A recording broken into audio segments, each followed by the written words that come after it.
নমস্কার। তো কালকে আপনাদের সাথে কিছু কথা শেয়ার করেছিলাম,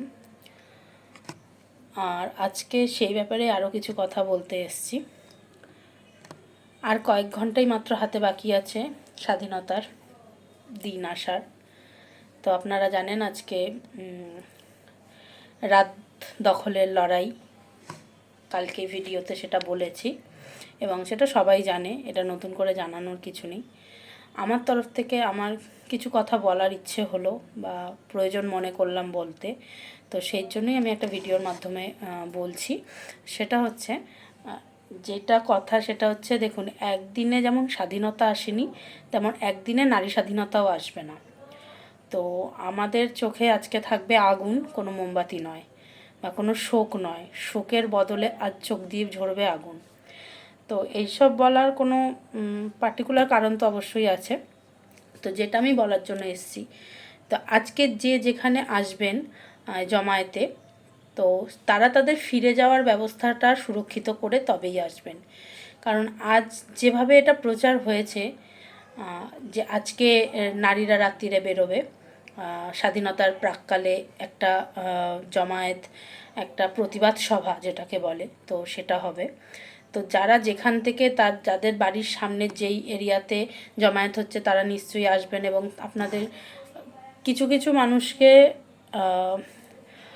যারা সঙ্গে নিয়ে আসছেন বা যে আসছে তার নিজের ফিরে যাওয়ার সুরক্ষাটা তাদের নিজেদেরকে ব্যবস্থা করে আসতে হবে। কারণ এই সভা মিছিল কখন শেষ হবে সেটা কেউই জানে না। আর এরম কি বলবো, নারী খাদক বিকৃত মস্তিষ্ক কিছু মানুষ আজকেও যে কোথাও ওত পেতে থাকবে না কারোর ক্ষতি করার জন্য, সেটারও কোনো গ্যারেন্টি আমরা কেউ দিতে পারি না। তো ফলে নিজেদের সুরক্ষাটা নিজেরা অবশ্যই বজায় রাখবেন। এই কথাটা বলার প্রয়োজন আমার মনে হলো অবশ্যই আছে। আর আমি সাধারণ নাগরিক হিসাবেই কথাটা বললাম। আমি সোশ্যাল মিডিয়াতে কাজ করি, তো সেই জন্য আমার কথা বলার ওয়ে এই একটাই আছে, ইউটিউব। তো আমি সেই ইউটিউবের মাধ্যমেই আপনাদেরকে এই কথাটা জানাচ্ছি। এই ভিডিওটা বন্ধুদের সাথে, পরিবারের সাথে এবং সর্বোপরি সবাই সবার সাথে শেয়ার করবেন। এটা আমার আপনাদের প্রতি একটা আশা আছে যে আপনারা অবশ্যই শেয়ার করবেন। আর কি বলবো, তো চলুন ভিডিওটা এই অবধি, তারপরে কিছুক্ষণ আর সময় হাতে, তারপরেই দেখা হবে। সামনাসামনি দেখা না হোক, অন্তরের যোগাযোগ হবে। আমি জানবো আপনারাও কোনো না কোনো জমায়েতে অবশ্যই প্রতিবাদ করছেন, আমিও করব। এই জিনিসটার হতে দেওয়া যাবে না। এই বিকৃত মনস্ক মানুষদেরকে এবার শাস্তি পেতে হবে, শাস্তি দিতে হবে, দিতেই হবে। তো আপনারাও আমাদের সাথে থাকুন এবং প্রত্যেকটা মানুষের সাথে থাকুক।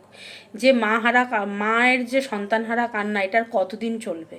প্রতিদিন প্রতিনিয়ত কিছুদিন পর পর এরম ঘটনা ঘটতেই থাকছে, এর কোনো বিহিত নেই। কিছুদিন হচ্ছে, তারপরে আবার থেমে যাচ্ছে, কিন্তু না, এইভাবে থামলে হবে না। আমাদেরও পিঠটা দেওয়ালে ঠেকে গেছে, তার ফলেই আজকের এই প্রতিবাদ। মানুষের পিঠ দেওয়ালে ঠেকে যাওয়ার ফলে আজকে এই প্রতিবাদ হচ্ছে। এই প্রতিবাদ আরও আগে হওয়ার উচিত ছিল, কিন্তু যাই হোক, দেরি করে হলেও যে আমাদের উদয় হয়েছে বুদ্ধির বা আমাদের সাহসের উদয় হয়েছে, এটাই অনেক বড় কথা। তো চলুন, সবার সাথে সবার দেখা হবে আর শাস্তি দিতে হবে।